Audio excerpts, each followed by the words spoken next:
रूप गोस्वामी वृंदावन में रहते थे। एक दिन इनको अनुभव हुआ कि एक नन्हा सा बालक, अच्छा ये रोज अपने भजन करते थे और भजन में व्याकुल होते थे, हे नाथ कब मिलोगे, मुझे पता है आप इसी ब्रज वृंदावन में हो, आप इसी यमुना के तट पर हो, मुझे कब मिलोगे। रोज व्याकुल भाव से पुकारते थे। एक दिन श्री रूप गोस्वामी बैठे थे अपने यमुना तट पर और तभी उनको नन्हा सा एक बालक अपनी ओर बुलाता हुआ दिखा। थोड़ी देर में वो बालक अंतर ध्यान हो गया। रूप गोस्वामी जब पीछे दौड़े तो देखा कि आगे एक टीला था, एक मिट्टी का टीला, और उसके ऊपर गैया खड़ी है और अपने चारों थनों से दूध प्रवाहित कर रही है। बिना किसी के हाथ लगाए दूध निकल रहा था थनों से। जाकर के जब उस टीले को हटा करके देखा तो वहां से वृंदावन के प्रथम निधि श्री गोविंद देव जी प्रकट हो गए। वो गाय उनका अभिषेक कर रहे थे और इस प्रकार वृंदावन के प्रथम निधि श्री गोविंद देव जी वृंदावन पधारे। रूप गोस्वामी को श्री गोविंद देव जी प्रकट प्राप्त हुए और इस भाव को सुनकर के आचार्य जन प्रसन्न तो बहुत हुए, लेकिन रूप गोस्वामी के भैया सनातन गोस्वामी बड़े चिंतित हो गए। ठाकुर जी, मेरी भक्ति में कोई कमी रह गई, मेरे भाव में, मेरे प्रेम में कोई कमी रह गई, आप मेरे पास नहीं आए अभी तक। और आप मनी मन सोचते जैसे रूप को मिले हो वैसे सनातन को कब मिलोगे। सनातन गोस्वामी मथुरा में यमुना जी के तट पर रहते थे और भजन करते थे। बहुत सुंदर कथा है, ध्यान से सुनिएगा। बिहरत निस दिन कुंज गलिन में ब्रजजन मन सुख धाम, मदन मोहन को रूप निरख सनातन बलि बलि जाए। तो सनातन गोस्वामी मथुरा में निवास करते थे और आपका नियम था कि आप 24 घंटा में से 20 घंटा भजन करते थे, 20 घंटा माला करते थे और बचे हुए 4 घंटे में सोना, स्नान करना, भोजन करना और भी जो काम होते हैं उसके लिए केवल 4 घंटे का समय रखते थे। बाकी 20 घंटे ठाकुर जी को देते थे। इसी में 4 घंटे में ही सो लेते थे, इसी में स्नान कर लेते थे, इसी में तिलक स्वरूप कर लेते थे, इसी में ही भ्रमण कर आते थे, इसी में ही परिक्रमा कर आते थे। इससे अधिक समय संसार के लिए नहीं। कई लोग कहते हैं कि महाराज एक बात बताइए, संत महापुरुषों को देख करके इतना आकर्षण क्यों होता है, उनको देख करके इतना उनसे प्रेम जैसा क्यों होता है। हम में और संतों में अंतर क्या है? हम 24 घंटे दुनिया के लिए रखते हैं, उसमें से थोड़ी देर ठाकुर जी को देते हैं, और वे 24 घंटे ठाकुर जी के लिए रखते हैं, उसमें से थोड़ी देर संसार को देते हैं। इसलिए वो प्रिय लगते हैं, इसलिए वो अच्छे लगते हैं, इसलिए आनंददायी लगते हैं। हम पर इतनी कृपा है ठाकुर जी की, भगवान करे कोई की नजर नहीं लगे। 365 दिन में से 300 दिन तो पक्के हैं कि ठाकुर जी की चर्चा में ही जाएंगे। 65 दिन हो सकता है संसार के व्यवहार में निकल जाएं। मैं तो गिनती नहीं करता कभी कि कितने दिन कथा हमने की एक साल में, क्यों कहीं अभिमान नहीं हो जाए कि भाई इतने दिन निकाल दिए ठाकुर जी की सेवा में। बल्कि इसका सौभाग्य मानते हैं कि ठाकुर जी ने कम से कम साल के इतने दिन हमको कह रखा है, तो मेरी कथा ही करनी और कुछ ना करना। भक्ति बंधुओं, एक समय पर आकर के ऐसी हो जाए कि आपको समाज संसार के लिए समय निकालना पड़े। अभी आप ठाकुर जी के लिए समय निकालते हो। लोगों से पूछो पंढरपुर गए? निकालेंगे इस समय। कथा हो रही है कोल्हापुर में गए? थोड़ी सी बाहर हो रही है ना, जाएंगे, एक दिन तो जाएंगे, समय निकालेंगे। आप ठाकुर जी के लिए समय निकालते हो, बल्कि होना यह चाहिए पूरा दिन ठाकुर जी को दो, संसार के लिए समय निकालो। मैं ऐसे ऐसे परिवारों को जानता हूं जिनके पास कोई बहाना नहीं होता ठाकुर जी की भक्ति के लिए। एक परिवार में मेरी कथा हुई, वहां परिवार में 8 सदस्य, सबसे छोटे सदस्य की आयु 6 वर्ष की और सबसे बड़े सदस्य की आयु 80 वर्ष की। 8 के 8 सदस्य 4 बजे उठ जाते हैं और 4 बजे उठ करके स्नान ध्यान करके अपने ठाकुर की सेवा में लग जाते हैं। मंगला हो जाती है, 4 बजे के बाद श्रृंगार हो जाता है, राजभोग हो जाता है, उत्थापन हो जाता है, संध्या हो जाती है और रात्रि की सेवा 8:30 बजे पूरी हो जाती है ठाकुर जी की। मतलब 4 बजे से सेवा शुरू होती है, 8:30 बजे दिन के 4-4.5 घंटे में पूरी सेवा कर देते हैं। इसी में मंगला भी कर देते हैं, इसी में श्रृंगार भी कर देते हैं, इसी में राजभोग भी कर देते हैं, इसी में उत्थापन और इसी में शयन। 8:30 बजे तो ठाकुर जी को शयन करा के सब अपने स्कूल गए, ऑफिस गए, कॉलेज गए, दफ्तर गए, निकल गए।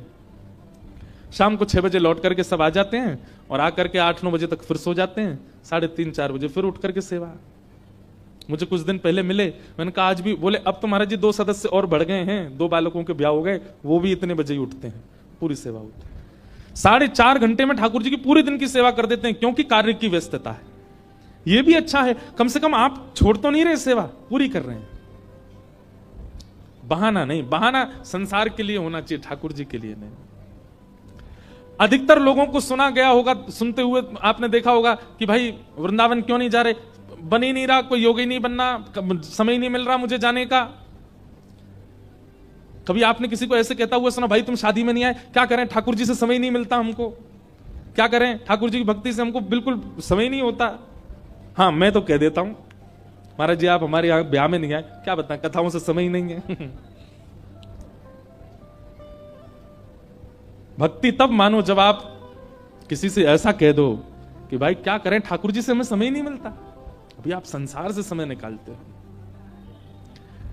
एक मध्य प्रदेश में हनुमान जी का मंदिर है, हनुमान जी के मंदिर के ठीक बगल में एक पुलिस स्टेशन है। असली घटना है, इसी कलिकाल की 50-60 साल पुरानी, और 50-60 तो ज्यादा बोल दिए मैंने, शायद 30-40 साल पुरानी घटना होगी।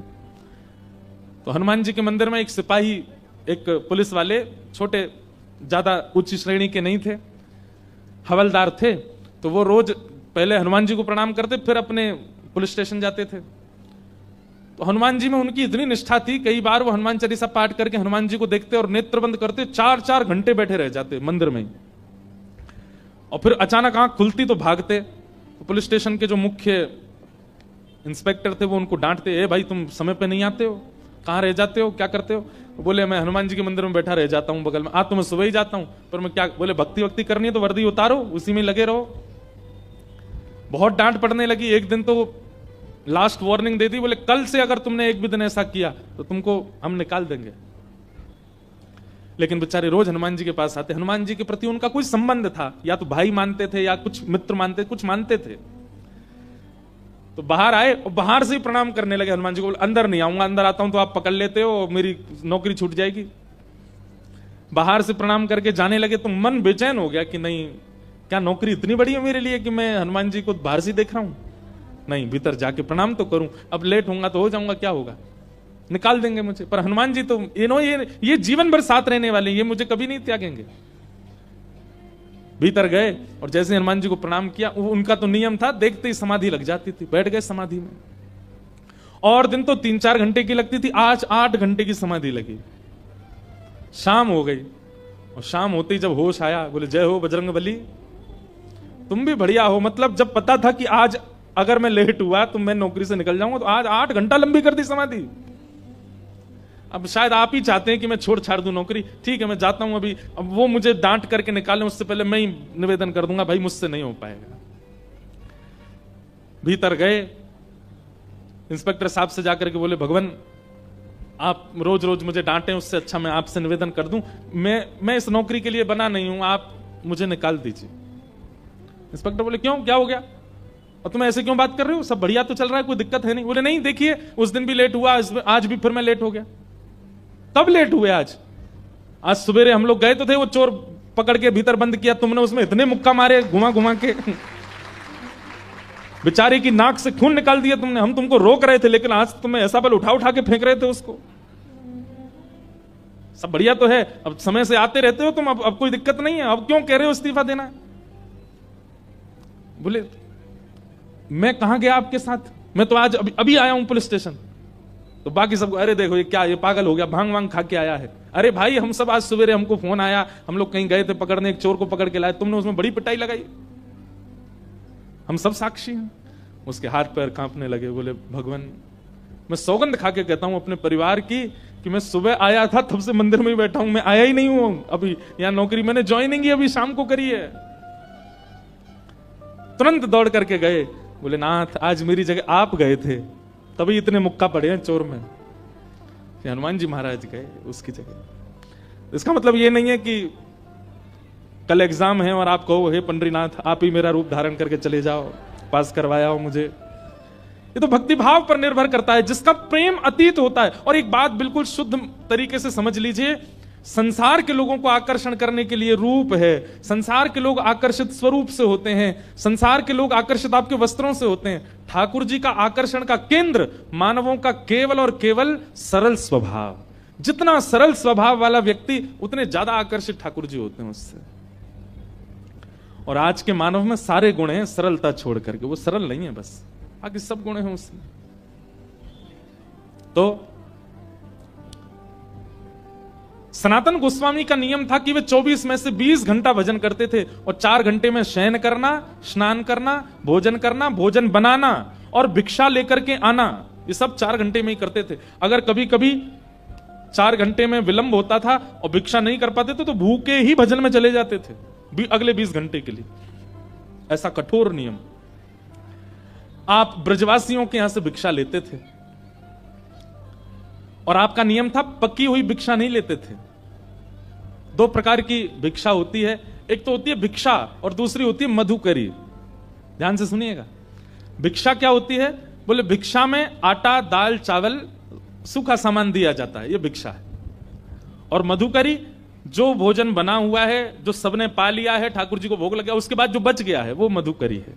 तो हमारे यहां दोनों प्रकार के उपासक रहते हैं ब्रज में, मधुकरी पाने वाले भी और भिक्षा लेकर के पाने वाले भी। मधुकरी पाकर के भजन करने वाले तो अनेक संत हैं जो ब्रजवासियों के यहां जाते हैं, बाहर खड़े होकर के कीर्तन करते हैं। इतना सुंदर लगता है ब्रज में। अब तो भीड़ बहुत हो गई, हमारे घर तो रोज आते हैं। बाहर खड़े हो जाएंगे और बाहर खड़े होकर के चुपचाप कीर्तन करते रहेंगे, ना बैल बजाएंगे, ना खटखटाएंगे, ना किसी को बोलेंगे, बस कीर्तन करेंगे बाहर खड़े होके। और समय है, गौ दोहन कितनी देर का होता है? गौ दोहन 5 से 7 मिनट का होता है। गौ दोहन मात्रेण, बस 7 मिनट करेंगे कीर्तन। 7 मिनट में आपने भिक्षा दे दी तो ठीक, नहीं तो चले जाएंगे। ऐसे आज भी महात्मा रहते हैं ब्रज में। और उनका विचार पता है क्या है? कि भाई जा ब्रज में, स्वयं ठाकुर इन ब्रजवासीन के घर में बिन बुलाए घुस घुस के चोरी करके खावे, उन ब्रजवासीन ते हम मांग करके खा लेंगे, हमारो भजन बढ़ेगा। वजन नहीं, भजन बढ़ेगा। बिना बुलाए डोले घर घर। ठाकुर जी तो बिन बुलाए घुस जाते हैं ब्रजवासियों घर में, कहां बनो सब खोल खाल के पाले हैं। तो संतों की ऐसी भावना होती है, भजनानंदियों की ऐसी भावना होती है, हम भैया ठाकुर जी की तरह भीतर तो प्रवेश नहीं कर सकते, पर मांग के तो पा सकते हैं ना। ये 3 भाव इसमें बताए हैं कि ब्रज में कोई जाए तो उसको कैसे रहना चाहिए। सबसे पहला, ब्रज में बाहर से जाने वालों को सूर्य उदय के बाद नहीं उठना है, पहले ही उठ जाओ। मंगला उठ यमुना जी जाऊं, और श्री यमुना जी का दर्शन करके फिर सीधे श्री राधा वल्लभ की झांकी पाऊं, प्यारे राधा वल्लभ लाल का मंगला दर्शन करो। फिर उसके बाद मंगला में राधा वल्लभ जी दर्शन हो गए, उसके बाद वृंदावन परिक्रमा वगैरह कर लो। फिर उसके बाद भूख लगेगी तो क्या करें? ब्रजवासिन की मधुकरी पाऊं, ब्रजवासियों की यहाँ की मधुकरी पाओ। और मधुकरी पाके फिर राजभोग दर्शन कहां करो? राधा रमण संग नैन मिलाऊं। और फिर दोपहर में सारे मंदिर बंद हो जाते हैं हमारे ब्रज में, फिर क्या करो? तो तीसरी पंक्ति में कहते हैं, रसिक जनन की सेवा पाऊं, प्यारे कुंज बिहारी के दर्शन पाऊं। शाम को जब तक मंदिर नहीं खुलते हैं, रसिक जनों की, ब्रजवासियों की सेवा करो, और सबकी सेवा करके कुंज बिहारी लाल के दर्शन करो, बिहारी जी के दर्शन को आनंद लो। जय हो महाराज जी, पधारो, विराजो। हमारे वसन शाह दरबार, वहां के हमारे पूज्य साईं पधारे हैं, आपको बारंबार प्रणाम है, बारंबार वंदन है। श्यामा प्यार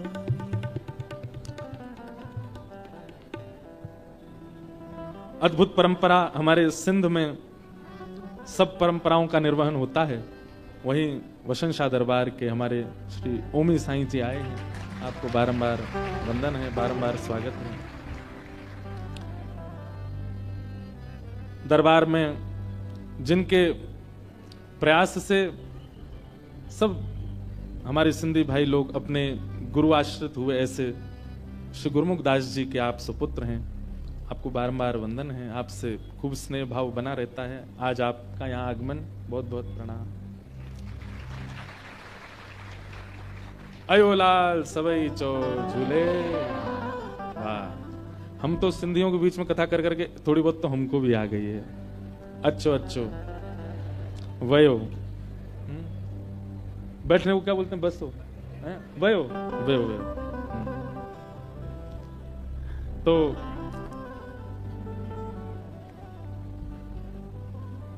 आप रोज भिक्षा लेने के लिए जाते थे। एक दिन आप भिक्षा लेने के लिए गए तो एक ब्रजवासी मैया थी, उनके घर में श्री मदन मोहन जी की सेवा विराजमान थी। आप रोज मैया के यहां जब भिक्षा लेने जाते तो जब किवाड़ खुलती थी तो आप बाहर से ही दर्शन करते थे, भीतर छोटे से मदन मोहन जी विराज रहे हैं। आप तो देख करके रोज प्रणाम करके चले जाते थे, इससे अतिरिक्त कोई और अवसर आपको मिला नहीं। पर ठाकुर जी को यह बहुत भाग है, जब किवाड़ खुलती और भिक्षा लेने के लिए सनातन गोस्वामी आते, भीतर खड़े ठाकुर जी की अद्भुत सुगंधी से पूरा घर महक उठता। माता जी भिक्षा देके जब घर में आती भीतर तो मन में सोचती कोई इत्र की शीशी फैल गई है, कोई ने अगरबत्ती जला दी है, इतनी सुगंधी कहां से आवे। वास्तव में ठाकुर जी जब अपनी अत्यंत प्रसन्नता प्रकट करते हैं ना तो वातावरण जो है वो अत्यंत सुखद हो जाता है। उसका स्पर्श, वातावरण की वायु का स्पर्श भी बहुत सुखद लगने लगता है। वातावरण में एक अद्भुत सी सुगंधी का अनुभव होने लगता है।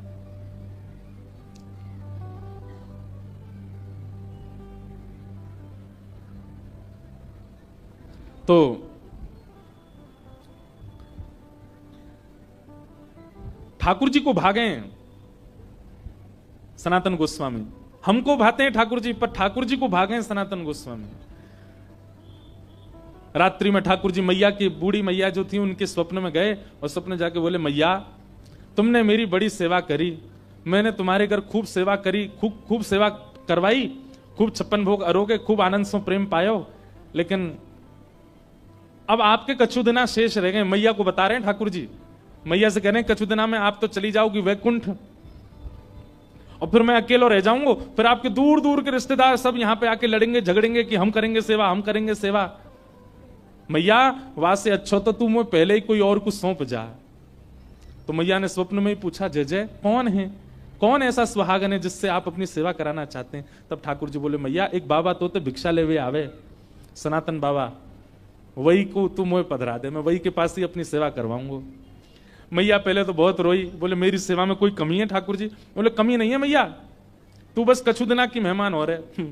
मैया को कष्ट भी दे दिया और चिंता भी दे दी।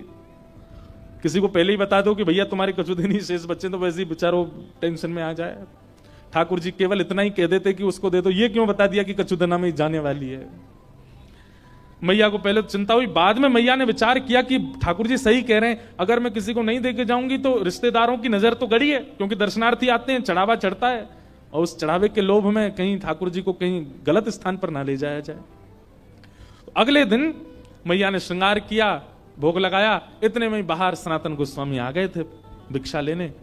तो मैया गई और रोते रोते बोली, बाबा कल रात में स्वप्न में ठाकुर जी आए और आकर के मुझसे कह गए कि मुझे तो बाबा दे दो, अब तुम यहीं डटे रही हो, मैं ठाकुर जी को ला रही हूं, उनको सब श्रृंगार सामग्री सब आपको दे रही हूं, ठाकुर जी को ले जाओ, आप ही सेवा करो बाबा। सनातन गोस्वामी बोले, मैया मैया रुको रुको रुको रुको, हमको श्रृंगार करना नहीं आता, हम केवल नाम जप करना जानते हैं, राधे कृष्ण कृष्ण कृष्ण राधे राधे, 20 घंटा यही करवाओ हमसे। अब किसी की रुचि नाम जप में होती है, किसी की रुचि सेवा में होती है, किसी की रुचि कथा में होती है, किसी की रुचि परिक्रमा में होती है, किसी की रुचि भोग में ही होती है। सनातन गोस्वामी बोले, दूसरी बात, सेवा तो सौभाग्य मेरे पास ठाकुर जी आएंगे, पर आपका इतना सुंदर भवन, इतनी बढ़िया व्यवस्था, मैं तो छोटी सी कुटिया में रहता हूं और जमुना जी में बाढ़ आ जाती है तो मेरी कुटिया तो भय जाती है, उसमें ठाकुर जी को कहां विराजमान करूंगा, मेरे यहां कोई महल नहीं है। और तीसरी बात मैया, मैं तो 20 घंटा आंख बंद करके ध्यान में रहता हूं, आपके ठाकुर को तो सवेरे उठाना पड़े, बाल भोग लगाओ, फिर राज भोग लगाओ, फिर ब्यारू भोग लगाओ, फिर श्रम भोग लगाओ, 8 बार तो ये भोजन करते हैं, मैं किस करूंगा इनकी सेवा। अच्छा मुझे करने में दिक्कत नहीं, मैं तो देखो 4 घंटा ही नियम से बाहर रहता हूं, उसमें ही सेवा कर पाऊंगा, इनसे पूछ लो ये राजी है कि नहीं। मतलब जैसे ब्याह पक्का होता है ना, तो लड़का पक्ष का या लड़की पक्ष की पहले ही अपनी डिमांड रख देते, भाई हम तो ऐसे ऐसे हैं, पूछ लो, रह सको निभा सको तो करना ब्याह। ऐसे ही सनातन गोस्वामी ने ठाकुर जी के लिए बोला, बोले ठाकुर जी से एक बार पूछ लो, व्यवस्थाएं ऐसी हैं मेरे यहां, रह पाएंगे कि नहीं। मैया बोली, आज मैं ठाकुर जी से बात करूंगी। रात में जैसे मैया सोई, स्वप्न में फिर ठाकुर जी कहा बात है मैया? बोले बाबा के यहाँ ना तो घर अच्छो बनो भयो, ना भोजन की अच्छी व्यवस्था, रसोई घर भी नहीं है, आप तो 8 बार भोग लगाते हो, आपको श्रृंगार करवाना होता है, ये सारी व्यवस्था उनके यहाँ नहीं है, वो तो 4 घंटा ही नियम से बाहर रहते हैं, तभी आपकी सेवा कर सकते हैं। और हो सकता है मैं तो बढ़िया पोशाक पहनाती हूँ, बाबा तो केवल एक कॉपीन पहनाएगा आप, सर्दी पड़ेंगी, जाड़ो पड़ेगा, मैं तो आपके आगे अंगीठी रखती हूँ कोयला की, बाबा तो आपको कंबल उड़ा के बैठा देगो बस। और बाढ़ आ गई तो ऐसा क्या पेड़ के नीचे भी रहना पड़े। ठाकुर जी बोले मुझको सब मंजूर है पर रहूंगा वही के यहाँ। यही तो प्रेम होता है। लड़की को पता चल जाए कि जिससे मेरा ब्याह होने वाला है उसने इतनी शर्तें रख दी हैं तो लड़की पहले हाथ नहीं करना ब्याह, ऐसे से क्या ब्याह करना। लेकिन ठाकुर जी का प्रेम सच्चा है। ठाकुर जी कह रहे हैं कि भैया वृक्ष के नीचे भी रखेगा तो रहूंगा वही के संग ही। क्योंकि मैंने कल भी कहा था ठाकुर जी व्यंजन के आदि नहीं रहते, ठाकुर जी तो व्यंजन बनावे वारे के आदि रहते हैं। सत्य बताएं, ठाकुर जी को मंदिर में बैठना, ठाकुर जी को घरों में बैठना, गाड़ियों में घूमना, बहुत विशिष्ट व्यवस्थाएं होना ठाकुर जी को प्रिय नहीं है। जो उनका प्रिय भक्त है बस वो पास रहे उनके, वो ज्यादा प्रिय है ठाकुर जी को। ठाकुर जी प्रेम के आदि।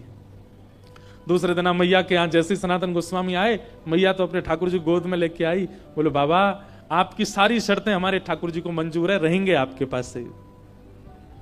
बाबा बोले अच्छा लाओ दो। अब नेत्रों में आंसू भर रहे हैं कि बताओ मैं नहीं चाह रहा हूं, ठाकुर जी खुद आ रहे हैं मेरे पास। ये मेरे भजन का बल है। अपने हृदय से लगा करके श्री मदन मोहन लाल जी को लेकर के आए, नेत्रों से अविरल अश्रुधार गिरते जा रहे हैं। बोले ठाकुर जी झोंपड़ी से महलों में जाते हुए लोगों को देखा, पर महल से झोंपड़ी में आते पहली बार देख रहा हूं मैं। चौकी भी नहीं है एक बैठाने के लिए, नीचे फर्श पे ही गोबर का ऊंचा सा एक बना दिया चौकटा, उसी पे बैठा दिए ठाकुर जी। सनातन गोस्वामी के हाथ पैर कांप रहे हैं, कहीं ठाकुर जी को कोई दिक्कत नहीं हो जाए। जल की व्यवस्था कर दी। अब बोले अब क्या भोग लगाऊं, मुझे तो सब्जियां भी बनानी नहीं आती, मैं तो आटा लेके आता हूं, यमुना जल में माड़ करके मोटा सा आटा टिक्कड़ बना करके और रज में भीतर धर देता हूं, 2-2 दिन में उसी में से निकाल के पाता रहता हूं, इनका कैसे भोग लगाऊं मैं। सनातन गोस्वामी जाते और जाकर के आटा लेके आते, आटे में यमुना जल डाल के, ना नमक डालते ना कुछ, उसको मार के खूब मोटा टिक्कर बनाते, उसको बढ़िया कंडों में उपलों में सेक करके टिक्कर बन जाता, वही ठाकुर जी के आगे धर देते। जय जय जय पाऊं मैं तो। कहां 5 प्रकार की सब्जी, 3 प्रकार के मिष्ठान, 2 प्रकार की नमकीन और 2-2 प्रकार की रोटी पाने वाले ठाकुर जी अचानक से टिक्कर पे आ गए। 4 दिन तक ठाकुर जी का टिक्करों का ही भोग लगा। और उसमें भी सनातन गोस्वामी ठाकुर जी को उठाते, भोग लगाते, फिर सुला देते, और फिर अगला भोग 24 घंटा बाद लगेगा। 4 दिन बाद ठाकुर जी सनातन गोस्वामी के ध्यान में आए, नेत्र बंद करके जप कर रहे थे। जैसे ही ठाकुर जी आए, सनातन जय जय, आपकी सेवा बढ़िया चल रही है, कोई दिक्कत तो नहीं है, आप सुखी हो, आप आनंद में हो। ठाकुर जी बोले हाँ है तो सब बढ़िया, कोई आनंद, कोई दुखी नहीं है। जय जय आपकी आवाज ऐसी काहे को लग रही है, बहुत दबी दबी सी। बोले वो कहा 4 दिन से रूखे टिक्कर पा रहे हैं ना, गले में इर्ज गए हैं हमारे, इर्ज ना समझते हैं, गले में अटक गए हैं। अरे जय जय, मैं कहा आज्ञा करो। और नेक वाह में जो है कहा नमक डाल दे करो आटे में, नमक डाल के फिर जल से मार दिया करो, थोड़ा तो नेक स्वाद आ जाएगा उसमें। सनातन गोस्वामी बोले पिछले 40 साल से तो मैं केवल आटा ही पा रहा हूं, मैं नमक कभी डाला नहीं, पर आपकी आज्ञा कल से नमक लाऊंगा। भिक्षा लेने गए, आटा लिया, तो आटा दे करके बेचारी मैया तो चली गई भीतर। सनातन गोस्वामी सुनो थोड़ा नमक और दे दो। मैया बोली आ गया चटोरा घर पे, अभी तो नमक की क्या चले, अभी देखना क्या क्या आएगा तुम्हारे यहाँ। अब तो महाराज नमक लेकर के गए, जाकर के आटा बोर के ठाकुर जी को पवाए, और 4 दिन 5 दिन तक ठाकुर जी बढ़िया, अब तो टिक्कर में नमक है पाते हैं। 4-5 दिन बाद ठाकुर जी फिरते ध्यान में आ गए और खांसते भय आए। सनातन गोस्वामी बोले जय जय, जाड़ो लगो आपको, ठंड लग गई है?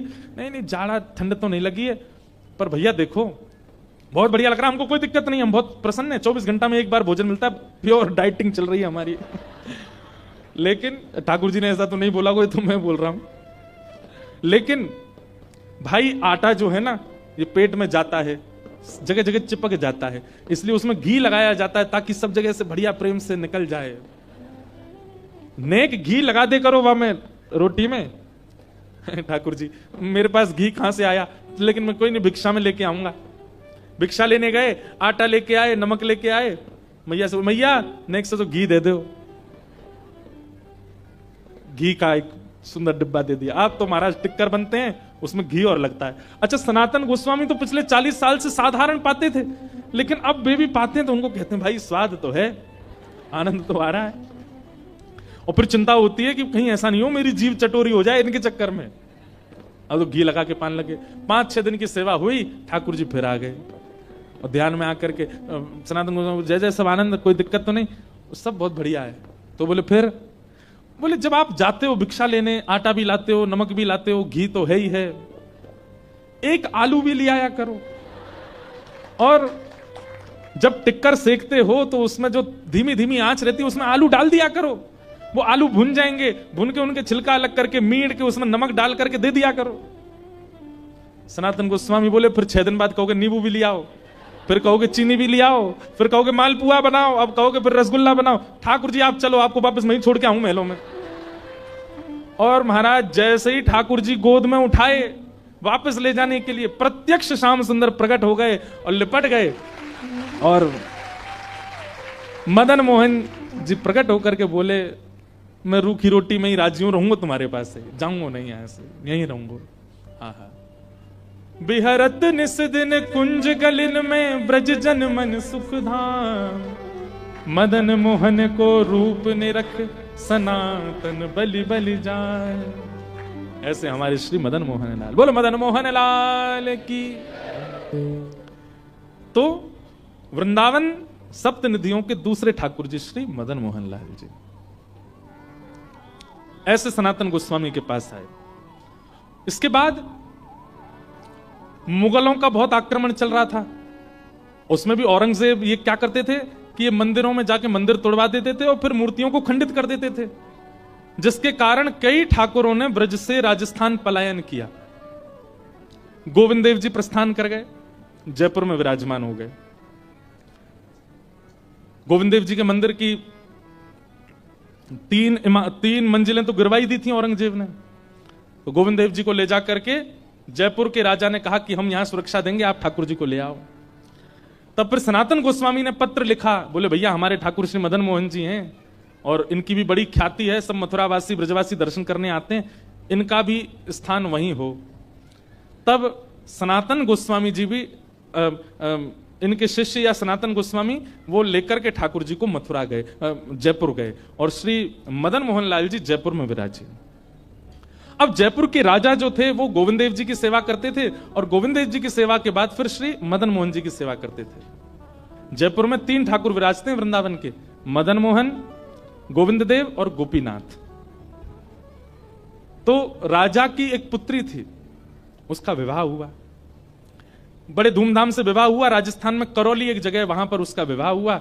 विवाह में पिता ने अपनी पुत्री से कहा, बेटी देख मैंने तेरे लिए सब व्यवस्था की, इतनी पालकियां जा रही, इतना सोना जा रहा है, इतने जवाहरात जा रहे हैं, तेरे लिए कोई दिक्कत नहीं छोड़ी, एक राजकुमार से तेरा ब्याह निश्चित किया, और कुछ तेरे मन में हो तो तू मुझे बोल, मैं तेरे को दूंगा। तो उस बेटी ने कहा, पिताजी पक्का दोगे? बोले हाँ। बोले आप तो प्यारे गोविंद देव की सेवा करते हो, ये जो दूसरे ठाकुर श्री मदन मोहन है इनको मुझे दे दो, मैं इनको करौली ले जाऊं और वहां इनकी सेवा करूं। तो महाराज बेटी की बात सुनकर के पिता इतने व्याकुल हो गए कि अपनी पुत्री के चरण पकड़ लिए कि लाली तू कहे तो जयपुर का पूरा घराना तेरे नाम कर दूंगा, लेकिन तू ठाकुर जी को मत लेके जा मुझसे। ये कृपा करके ठाकुर जयपुर में विराजे, वृंदावन में प्रकटे ठाकुर जी जयपुर आए हैं, इनको लेके मत जा। बेटी बोली और मुझे कुछ नहीं चाहिए पिताजी, बाकी सारी संपत्ति आप रख लो, लेकिन मदन मोहन लाल जी को मुझे दे दो। यहां बेटी की हट हो रही है कि मुझे दे दो, पिता लड़ रहे हैं कि नहीं। सबने आके समझाया, बोले आपके पास गोविंद देव जी हैं ना, आप उनकी सेवा में हो, बिटिया कह रही है तो श्री मदन मोहन जी उसके साथ चले। बोले नहीं, मैं तो दोनों की सेवा करूंगा। लेकिन जब पुत्री का हट अधिक होने लगा तो फिर राजा ने एक नियम बना दिया। बोले ठीक है एक काम करते हैं। बोले क्या? कल तेरे सामने 5 विग्रह एक जैसे रखे जाएंगे मदन मोहन जी के, पहले से 5वें तक एक भी अंतर नहीं होगा, एक से नेत्र, एक से नासिका, एक से होठ, एक से हाथ, एक से पैर, एक ही धातु, एक ही श्रृंगार, एक ही वस्त्र, एक ही इत्र, सब कुछ एक जैसा। उन 5 में से 4 स्वरूप जो होंगे वो अभी कल के परसों के निर्मित होंगे, एक स्वरूप जो है वो असली मदन मोहन जी होंगे। अगर तेने असली पहचान लिए तो तू ले जाना, और तू अगर नहीं पहचान पाई तो फिर वो जयपुर में ही रहेंगे। बेटी हां बोलने में संकोच करने लगी, तो राजा बोले इतना ही प्रेम है तेरा, नहीं पहचान पाएगी तो फिर मना कर देना। तो उसने कह दिया नहीं नहीं, मैं पहचान जाऊंगी, मैं बहुत प्रेम करती हूं अपने मदन मोहन जी से, मैं पहचान जाऊंगी असली कौन से। राजा बोले ठीक है। रात भर बेटी चिंता में बैठी रही, रोती रही, क्या करूं क्या करूं। अब तो मदन मोहन जी के किवाड़ बंदी थी, सो रहे थे, बाहर ही जाकर के देली पूजने लगी, हे ठाकुर जी, मैं तो अयोग्य हूं, अबोध हूं, पर मेरी इच्छा है कि आप मेरे साथ चलो। अगर आप मेरे साथ चलना चाहते हैं वास्तव में तो कुछ लीला कीजिए ना।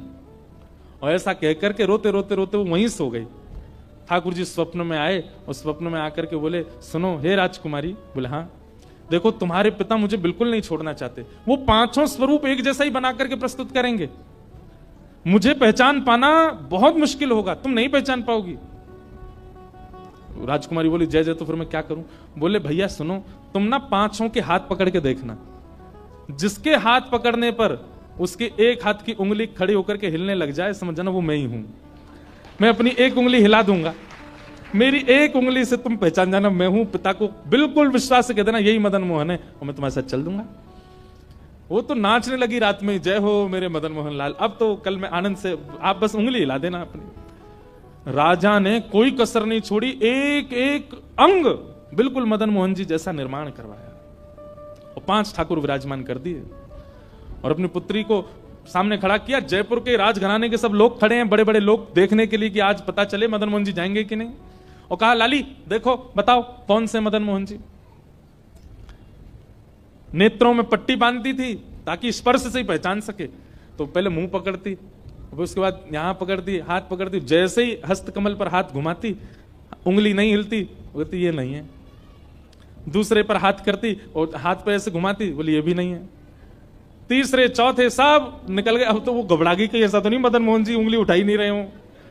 5वें पर जैसी गई, जैसे जाके देखा, फिर से हाथ देखो, ठाकुर जी ने उठाई नहीं उंगली। अब तो बोली रुक जाओ मैं एक बार और देखूं, और एक बार और उसने प्रयास किया, पहले दूसरे ने नहीं उठाई, तीसरे के पास जैसी गई, नेत्र थोड़े भर से आए उसके हृदय से, हे मदन मोहन लाल कृपा करो ना। जैसे हाथ पकड़े सोई ठाकुर जी ने अपनी उंगली उठा करके धीरे धीरे हिला दी। उसने तुरंत ठाकुर जी का हाथ पकड़ के पिताजी के सामने, पिताजी ये हैं मदन मोहन लाल जी।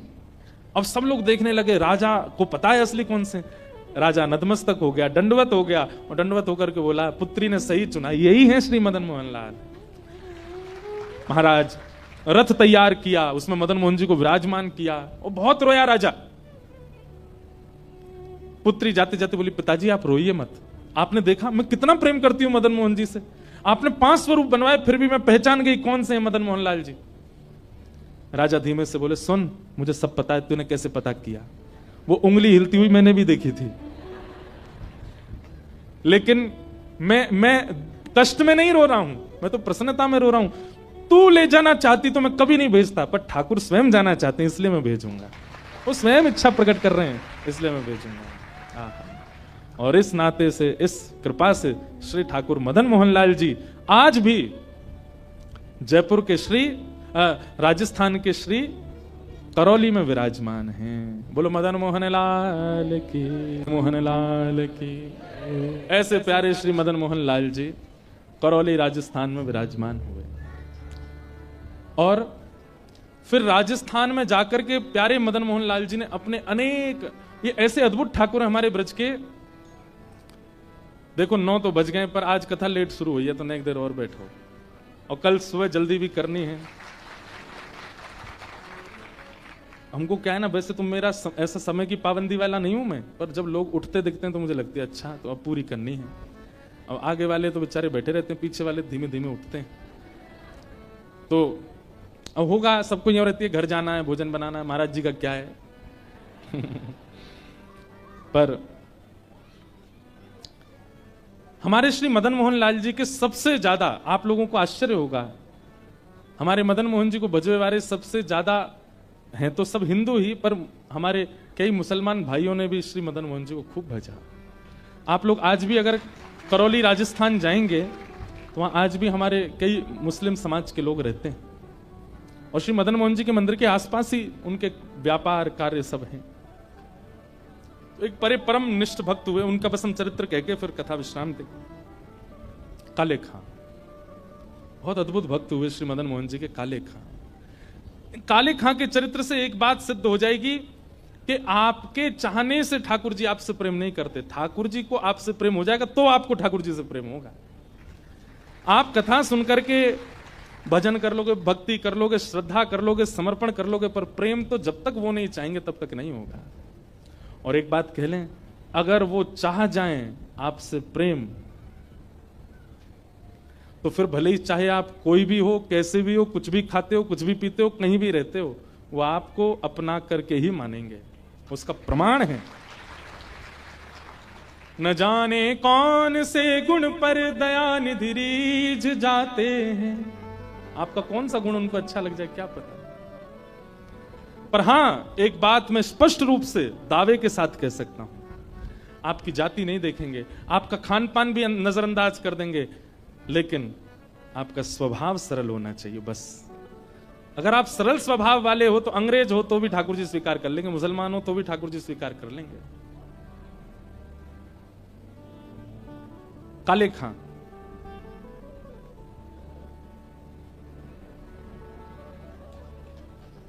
काले खां हमने भी पोज ही दिया, मैंने लोग खींचो तो वो अचानक से आए ना, मैंने कहा तो मैं क्या बताया था, काले खां। तो काले खां जो थे अपने घर चलाने के लिए काम ढूंढ रहे थे, कहां काम करूं। पढ़े लिखे इतने थे नहीं, तो कहीं अच्छी जगह उनको नौकरी मिल नहीं रही थी। तब उनको एक ऑफर आया, बोले क्या, बोले मदन मोहन जी के मंदिर में बाहर जो परिक्रमा मार्ग है वहां झाड़ू लगाने की सेवा, और मदन मोहन जी मंदिर पर चढ़ते हैं, ऊपर सीढ़ियां हैं, उसकी साफ सफाई, मतलब साफ सफाई की सेवा के लिए उनको करना हो तो कर लो। बोले क्या बुराई है, हम अपना नमाज अदा करते हैं, अपने अपने भगवान को हम पूजते ही हैं। बोले घर चलाने के लिए अगर करना पड़े तो कोई दिक्कत नहीं। मतलब नैष्ठिक मुसलमान थे वे, जितने समय पर नमाज करनी चाहिए, जैसे नियम होता वो सब करते थे, टोपी ओपी पहन के, जैसा उनका वेशभूष रूपा सब वैसे ही रहते थे। लेकिन मदन मोहन जी के मंदिर में उनको झाड़ू की सेवा और साफ सफाई की सेवा, रखवाली की सेवा मिल गई। सुबह जाना, मंगलाक से पहले पहुंच करके सब साफ कर देना, और फिर शाम तक वहीं रहना, बीच बीच में भोजन पाने अपने घर जाते थे, फिर दोबारा वहीं आ जाते थे। और उनको प्रतिबंध भी था और उनका मन भी नहीं था, कभी वो मंदिर के भीतर नहीं जाते थे, बाहर ही बाहर सब रखवाली करते थे। अनेक वर्षों तक मदन मोहन जी की सेवा करते रहे, पर आज तक कभी मदन मोहन जी का रूप नहीं देखा उन्होंने। पुजारियों से और भी सब लोग जो मंदिर में थे, सबसे उनकी अच्छी बातचीत होती थी, पर ठाकुर जी को बस ऐसे ही अपने ठाकुर के प्रति उनकी श्रद्धा थी। लेकिन ठाकुर जी को वो भा गए, क्योंकि हृदय बहुत सरल है, हृदय निर्मल है, हृदय बहुत पवित्र है, भले ही कैसा भी है पर पवित्र हृदय वाला। और एक दिन राजभोग आरती हो रही थी श्री मदन मोहन लाल जी की, और वहां भीड़ में कुछ लोग सीढ़ियों पर खड़े थे, उनमें कुछ कहा सुनी हो गई, तो उनकी कहा सुनी हुई तो ये वहीं खड़े थे, उनको संभालने के लिए, उनको दूर करने के लिए एक सीढ़ी चढ़ के उनको अलग कर रहे थे, और ये कुछ संभाल रहे थे व्यवस्था। और व्यवस्था, अरे भाई ऐसे नहीं करो, देखो तो आरती हो रही है, ऐसे मत करो, और देखो देखो आरती हो रही है, ऐसे कह के जैसे इन्होंने सामने पहली बार आज श्री मदन मोहन जी को देखा। बरहा पीड़म नटवर वपुः कर्णयो कर्णकारम बिभ्रदवासः कनक कपिसं वैजयन्तीं च मालां रन्ध्रान् वेणोऽधर सुधया पूरयन् गोपवृन्दै वृन्दारण्यं स्वपदरमणं प्राविशद गीत कीर्ति लखी जिन लाल की मुस्कान। एक बार जिसने ठाकुर जी की मुस्कान देख ली, हमारे ब्रज में इस भाव को गाया जाता है, लखी जिन लाल की मुस्कान। एक बार जिन्होंने ठाकुर जी की मुस्कान को देख लिया, उसके बाद स्थिति क्या हो जाएगी। हम लोग ठाकुर जी का दर्शन करने जाते हैं, दर्शन करके थोड़ी देर में बाहर आ जाते हैं, इसका मतलब हमने देखे ही नहीं ठाकुर जी। लखी जिन लाल की मुस्कान तिन्हि बिसरी वेद विधि जप जोग संगम ध्यान नैम व्रत आचार पूजा पाठ गीता ज्ञान रसिक भगवत द्रगदई अस ऐंच के मुख म्यान। लखी जिन लाल की मुस्कान। ठाकुर जी के जो होठ है ना, ऐसे आकृति है ठाकुर जी की, धनुष आकृति के होठ हैं। ये धनुष ही है, ये होठ नहीं है, धनुष है। और जब जब ठाकुर जी मुस्कुराते हैं तब समझो ठाकुर जी ने प्रत्यंचा खींचा है, और प्रत्यंचा खींच करके सामने जो दर्शनार्थी खड़ा है उसको अपनी मुस्कान रूपी दंतावली दिखा करके ठाकुर जी मानो जैसे बाण मार देते हैं। और जिस दिन ये मुस्कान रूपी बाण पड़ता है ना, सब भूल जाता है आदमी, फिर किसी स्थिति में रह नहीं पाता। हम में अभी तक वो बाण पड़ो ही नहीं है, हमने ठाकुर जी की मुस्कान का वो बाण अभी तक पाया नहीं है।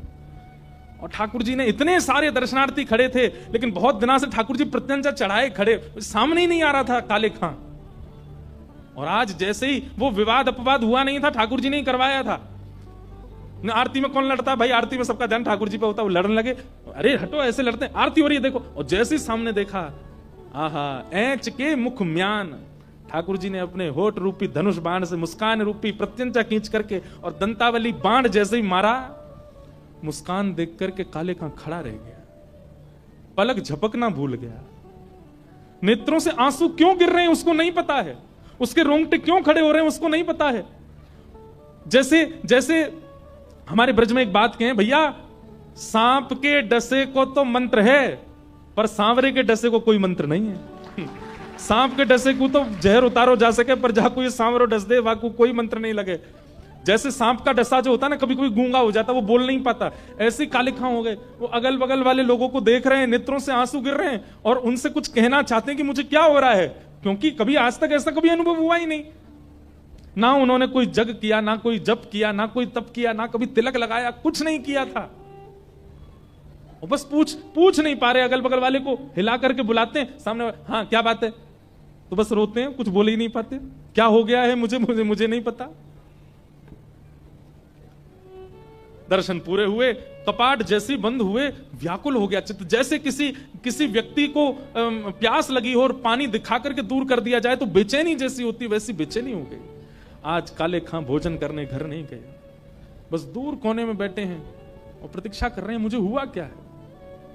नमाज का समय हो गया, लेकिन नमाज पढ़ने भी नहीं गए। और संध्या में जैसे दर्शन पुनः खुले, डरते डरते जा रहे हैं, कभी चढ़े नहीं है सिड्डी पर, और आज फिर से 2 सीढ़ी ऊपर चढ़ के फिर से जैसे देखा, फिर से वही स्थिति हो गई। अब तो ऐसी स्थिति हो गई कि जैसे जल बिन मछली, वैसे दर्शन बिन काले खां होने लगे। शाम को दर्शन पूरे हो जाते हैं तो काले खां अपने घर की ओर एक एक पग बढ़ाता है, उसको इतना भारी लगता है, सूर्य से प्रार्थना करता है, जल्दी प्रकट हो जाओ ना, मैं सुबह फिर आऊं, फिर मदन मोहन को देखूं। अरे पागल, अरे पगला काले खां, तेने 30 साल निकाल दिए सेवा में, कभी देखा क्यों नहीं इनको। ऐसी स्थिति काले खां की हो गई। लेकिन भैया, एक तो इत्र की सुगंधी और दूसरा प्रेम, ये छुपाए नहीं छुपते, ये प्रकट हो ही जाते। आपकी चाल ढाल और मुख की आकृति से लोगों को पता चलने लगता है कि ये प्रेमी हो गया है। आप कहोगे मैंने तो किसी से कहा नहीं, फैल कैसे रही है बात। इत्र की सुगंधी को चाहे तुम कितनी सॉल ढक लेना ऊपर, कितनी रजाइयां डाल लेना, वो निकल ही आती है बाहर। ऐसी प्रेम है, उसको कितना भी ढकने का प्रयास करो वो दिख ही जाता है। काले खां का प्रेम अब पता लगने लगा। क्यों? नमाज पढ़ने जाते नहीं है, अपने जो क्रम होते हैं वो करते नहीं है, घर में भी कभी कुछ ऐसी वार्ता कभी कुछ करते नहीं पत्नी से, बस पूरे दिन मंदिर जाना। अब तो भोजन बनवा के ले जाते हैं, वहीं पाते हैं, आते ही नहीं दोपहर में घर। सब जगह से मन हटने लगा काले खां का। धीमे धीमे पत्नी को पता लगा कि ये हो क्या रहा है। उसको पहले तो लगा कोई और इनको मिल गई है, पर उसको क्या पता मिल नहीं गई है, मिल गया है, श्याम सुंदर मिल गया है। पीछा करने लगी, पीछे से जाके देखती है किससे मिलने जाते मैं देखूं तो। या आप शाम को घर भी नहीं आते तो रात में भी आते हैं, आके बिना बात किए सो जाते। सुबह और तो जल्दी उठते थे, अब तो बिल्कुल रात में, आधी रात में भाग जाते हैं। कहां क्या है, सब जगह देख लिया, लेकिन पत्नी को कुछ नहीं मिला। हाँ, एक अंतर दिखा, क्या कि जब आरती होती है तो सबसे पीछे नीचे वाली सीढ़ी पर खड़े होकर के काले खां भी दर्शन करता है। पत्नी ने एक दिन पूछा, आजकल नमाज पढ़ने नहीं जाते आप? समय कहां है मेरे पास में, मैं वहीं कर लेता हूं अपना। वो नहीं, समय तो निकाला जाता है। और दूसरी बात, मैंने कल देखा था, मैं आई थी मंदिर किसी काम से, तो मैंने देखा था तुम वहां आरती में दर्शन कर रहे थे। ये हमारे भगवान नहीं है, इनका दर्शन क्यों करते हो? हमारे भगवान है, उनके पास जाया करो, मस्जिद में जाया करो, आदि आदि ये सब किया करो, यहां सब क्या कर रहे हो? काले खां ने बात को टाल दिया, हाँ छोड़ दूंगा, वो तो दर्शन नहीं कुछ था इसलिए देख रहा था। लेकिन पत्नी को शक हुआ और वो उसने 2-4 बार देखा तो काले खां दर्शन करते ही मिले। आज पत्नी गुस्सा बैठी थी घर पर, जैसे काले खां लौट करके आए, क्या बात है, गुस्सा क्यों? बोले तुमको पता है हमारे विवाह को 15 वर्ष हो गया और आज तक बालक का जन्म नहीं हुआ है। हमने सुना है अपने बड़ों से कि जब हमारा ईश्वर प्रसन्न होता है तब हमको संतान देता है। तुम अपने ईश्वर को मनाते नहीं, दूसरों के ईश्वर को मनाते हो, इसलिए तुम्हारी संतान नहीं हो रही है। मैं कारण नहीं हूं, तुम कारण हो। अपने भगवान को भजोगे तो कृपा करके हमको बालक मिलेगा ना। तुम दूसरों के भगवान को भजते हो, मुझे सब पता है। काले खां रोने लगते, देवी मैं तुम्हें क्या बताऊं, तुम समझो तो मैं तुम्हें बताऊं। बोले क्या समझाना चाहते हो बताओ। बोले कैसे उसके पैर हैं, ऐसा त्रिभंग लली बन के खड़ा होता है, नेत्र ऐसे सुंदर अद्भुत, क्या मुस्कान है, ऐसे अधर, अरे मुझे तो यूं लगती है कि ये यशोदा मैया को लाला इतना सुंदर, ऐसे सुंदर उसके भुजा, ऐसे सुंदर, मैंने कुछ किया नहीं, अपने आप मेरा मन उसमें लग गया है, मैं क्या बताऊं। सुनकर के पत्नी तो बोली मैं कल अपने भाइयों को बुला रही हूं, ये सब क्या चल रहा है, तुम तो पूर्ण रूपेण बिल्कुल धर्म परिवर्तन की स्थिति में आ गए हो, तुम उन्हीं के होने वाले हो। नहीं नहीं नहीं, धर्म परिवर्तन आदि का मेरा विचार नहीं, मैं तो तुमको अपने मन की बात बता रहा हूं। पत्नी ने इतना टोक दिया कि काले खां बताने से पहले पी गए सारी बात, कुछ नहीं बोले। पत्नी अब रोज टोकती है, समय से नहीं आते, भोजन नहीं करते, यानी इतने परेशान हो गए काले खां। काले खां बोले तुझे क्या चाहिए? बोले तुम अपने भगवान को भजा करो ताकि वो प्रसन्न होकर के हमको बालक दें। काले खां आज मंदिर गए और मदन मोहन जी से बोले इतने वर्षों से मैं आपकी सेवा कर रहा हूं, कुछ मांगा नहीं नाथ, अपने लिए नहीं चाहता, पर ये मेरे रिश्तेदार नातेदार मेरी पत्नी का मुख बंद हो जाए, उसके लिए एक बालक कृपा करके मुझे दे दो। मैं आपसे अपने लिए नहीं मांग रहा हूं, मैं फिर कहूंगा मुझे अपने लिए नहीं चाहिए, पर मेरे और आपके बीच में बाधा बन रहा है ये बालक का ना होना, इसलिए नाथ मैं आपके दर्शन से वंचित ना रहूं, मैं आपके पास आता रहूं, उसके लिए एक बालक दे दो ताकि मेरी पत्नी उसमें ही लगी रहे, मैं आपके पास रहूं। और ठाकुर जी ने ऐसी सुनी, उसी सप्ताह में पत्नी को गर्भ हो गया। अब तो पत्नी ने अपने जैसे काले खां को बताया कि आज मुझे पीड़ा हुई, वैद्य ने बताया है गर्भ में बालक है। काले खां की तो छाती चढ़ गई, तुम बहुत टोकती थी कि ये क्या देंगे, ये क्या देंगे, उन्हीं से बोला था मैंने, मदन मोहन जी ने कृपा करके दिया ये, अब मुझे टोकना नहीं, रोकना नहीं, और किसी रिश्तेदार को बोलने की जरूरत नहीं, मैं जैसे रह रहा हूं मुझे करने दो। काले खां तो रोज जाते हैं और रोज अब तो मदन मोहन जी के और पास रहने लगे, क्यों? आपने कृपा करके मेरी पत्नी का मुख बंद करवा दिया, अब मैं बहुत खुश हूं, आपके मेरे बीच में कोई नहीं है। रोज दर्शन करते हैं ठाकुर जी का। बालक का जन्म हुआ, उसका नाम रखा जो भी था।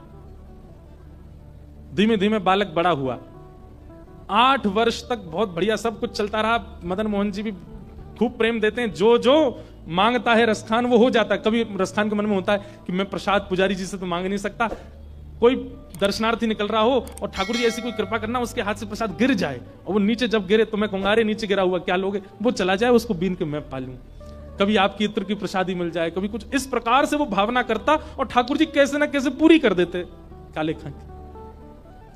लेकिन ठाकुर जी का नियम है, बहुत दिनों तक सब अनुकूल अनुकूल चलने देते नहीं है।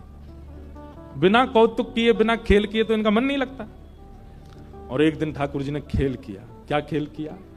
इनका बेटा 8 वर्ष का था, वो यमुना जी के तट पर खेल रहा था, नदी के तट पर खेल रहा था अपने मित्रों के साथ।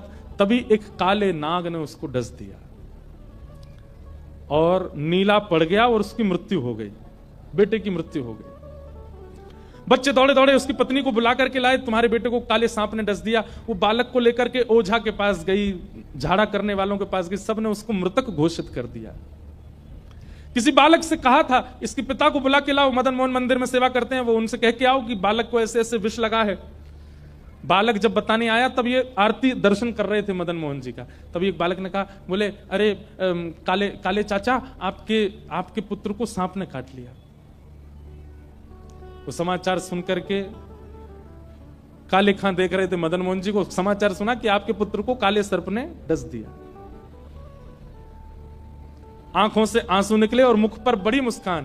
बोले वाह कन्हैया, मैं इसी चीज से डर रहा था कि इतने दिन हो गए कोई कौतुक नहीं हो रहा मेरे साथ। मुझे क्या पता था कौतुक के रूप में इतनी बड़ी लीला कर दोगे आप, ये क्या कर दिया आपने। दर्शन करके और बालक को बोला तुम जाओ मैं आता हूं। बालक ने जाकर के उनकी पत्नी को बता दिया, बोले वो तो कह रहे हैं मैं आ रहा हूं थोड़ी देर में। बोले कैसा पिता है, अपने बालक की मृत्यु खबर सुनकर के भी अभी कहता है कि मैं आ रहा हूं। अपने मृतक बालक को लेकर के पत्नी मदन मोहन जी की दहली पे ही पहुंच गई और जाकर के उसको पटक दिया। काले खान ने कहा तुम यहां सब क्यों करने आई हो तमाशा, इसको ले जाओ घर पे, मैं आ रहा हूं ना। बोले तुम पिता हो सच में, तुम्हारे नेत्रों में अश्रु नहीं, तुम्हारे मन में कोई भाव नहीं, तुमको पता चला कि तुम्हारा बालक मर गया, तुम कहते हो मैं आ रहा हूं। ये दूसरों का भगवान तुमको इतना प्रिय लगने लगा कि इसके आगे अपने पुत्र की मृत्यु भी तुमको बेचैन नहीं करती है। और हां, तुमने ही कहा था ना कि ये मदन मोहन जी ने दिया है, ये बालक हमको मदन मोहन जी ने दिया है ना। मैं आज वचन देती हूं अपने बालक सहित तुम्हारे साथ इनकी भक्ति करूंगी, अगर मेरा बालक इन्होंने जीवित कर दिया तो। अगर इन्होंने दिया है तो जीवित करे। ताली क्यों बजाई आपने, अभी कुछ हुआ तो है नहीं। वो तो चुनौती दे रही है अपने पति को। आहा, काले खां तो अब भक्ति की परीक्षा हो रही है। आहा, काले खां मदन मोहन जी के आगे खड़े, बोले नाथ, जीवन में दूसरी बार है कि मैं आपसे कुछ मांग रहा हूं। पहली बार भी मांगा था, इसलिए मांगा था ताकि आपके मेरे बीच में कोई ना आवे, और अब भी इसलिए मांग रहा हूं कि आपके मेरे बीच में कोई और ना आवे। और तब काले खां ने एक उर्दू भाषा, उनकी उर्दू ही थी, उसमें एक पंक्ति गाई अपने ठाकुर के आगे कि मुसफ़्फ़क़ सफ़ीक रफ़ीक दिल दोस्त मेरे, मेरी नजदीकी हकीकी ख्याल कीजिए, मेहरबान कदरदान आला तू जहान बीच, मुझसे गरीबों का गुनाह माफ कीजिए। काले बेकरार खड़ा तेरे दरबार बीच, नंद के कुमार जरा गौर कुछ कीजिए। और अंतिम बात जो काले खां ने कही है, मदन मोहन जी मानो जैसे हिल गए हों अपने स्थान से इस बात को सुन के। अंतिम बात क्या कहता है, हिंदुओं के नाथ तो हमारा कुछ दावा नहीं।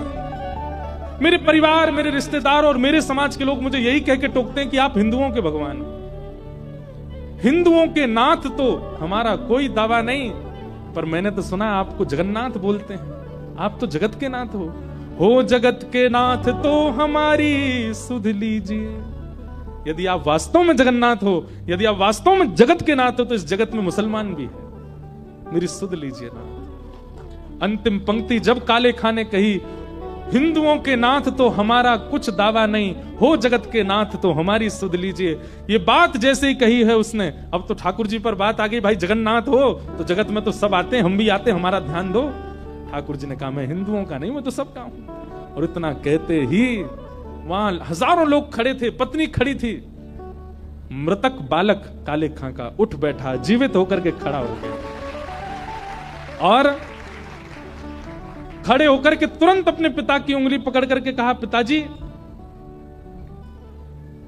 वो कहां है? पिताजी बोले कौन? एक सांवरा सा बालक मेरे साथ खेल रहा था नदी के तट पर, बहुत सुंदर था, बड़े मनोहर उसके मुखमंडल थे, बहुत अच्छे अच्छे नेत्र थे। पिताजी उसकी पीले वस्त्र मुझे इतने अच्छे लग रहे थे, मैंने उससे कहा था अपनी माँ से मुझे मिलवाओ, उसने मुझे वचन दिया था कि वो अपने नंद भवन मुझे लेके जाएगा। पिताजी उसके बाद पता नहीं मुझे नींद आ गई, मैं कहां चला गया मुझे नहीं पता, वो बालक कहां है पिताजी? काले खां ने उसकी मां की ओर देखा तो मां अचंभित खड़ी है, नेत्रों में आंसू। वो सारे रिश्तेदार खड़े थे और उसके जो मित्र आदि थे जो नमाज पढ़ने जाते वो भी सब वहीं खड़े थे। काले खां ने अपने बालक को गोद में लिया और दो दोहरी ऊपर चढ़ के, दो सीढ़ियां चढ़ के मदन मोहन जी की ओर दिखा के कहा, क्या यही बालक था, यही पोशाक थी? जैसे ही बालक ने मदन मोहन जी को देखा, हाँ पिताजी यही बालक था, यही पोशाक थी, यही मेरे साथ खेलने आए थे। और उस दिन काले खां ने परिवार सहित श्री मदन मोहन जी के चरणों को प्राप्त किया, सब परिवार सहित ठाकुर जी के। तब से लेके आज तक मदन मोहन जी में आरती होती है तो आरती के बाद सब जय जयकार करते हैं। जय जयकार के बाद आज भी करौली के लोग दो वाक्य गाते हैं, क्या? कारे के बेटा को जब कारे ने खायो, क्या? कारे के बेटा को जब कारे ने खायो, तब कारे की कविता सुन बेटा जिवायो है। काले के बेटा को जब काले ने खाया, तब काले की कविता से उसके बेटे को जिवाने वाले, हे मदन मोहन लाल तुम्हारी जय हो, तुम्हारी जय हो, तुम्हारी जय हो, बोलो मदन मोहन लाल की जय। ऐसे प्यारे श्री मदन मोहन लाल जी हुए, जिनकी कृपा से काले पर कृपा हुई और उनके लाला जीवित हुए।